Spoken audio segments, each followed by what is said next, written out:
Hello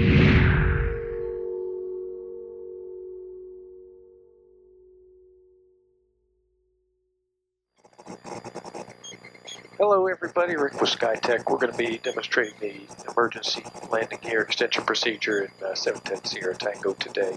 It's a 2017 model M350, and we'll go through the procedure. A lot of folks that ask me the question about how the gear system works are just unfamiliar with the Piper system, which is very fail-safe and intuitive.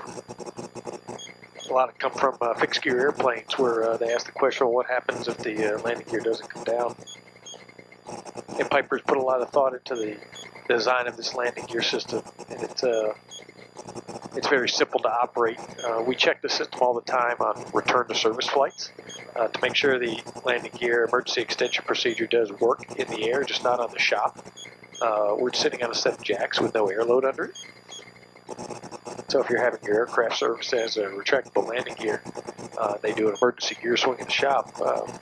Might be a good idea to perform the test if it can be done in the air, because the different air loads, especially on the nose gear, can make a difference. But anyway, the emergency landing gear procedure in the M350 we'll call for first. Make sure the battery master switch is on and the circuit breakers are in. That could be half your problem with the gear not coming down. But if the gear does not check down and locked, very simple steps. First, you want to have the airspeed below 90 knots, or right about 90 knots is fine. Give that nose a chance to come out. It's assisted out with a spring, but the less air load you can put on it, the better. So I've already slowed the airplane down to 110 knots now, and we'll get to 90 when we actually do the procedure. But once we get to 90 knots, what we want to do is pull the emergency, or the hydraulic pump circuit breaker, which is the big 25 amp circuit breaker on the pilot side. That gets the gear pump out of play, so you can actually practice this without damaging the motor, so the motor won't be fighting you as well. With the pump out of play, I can put the landing gear down, and I get a gear system message that it's obviously upset with me that the pump is pulled and it knows the gear's not moving, so I get a CAS message. But needless to say, I do not have three down and locked. So the next step in the procedure is the emergency gear extension control, which is the caged red knob down here on the lower right hand side.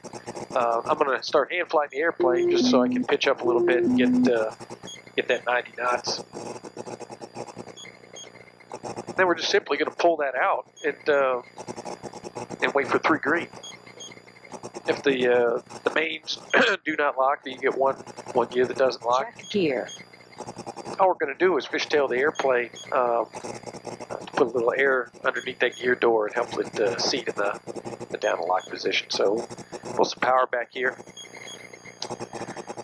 Okay, coming through 90 knots, I'll pull the landing gear extension so I have my gear in transit. I know something's happening. I got, okay, so 1, 2, and 3. 3 down and locked.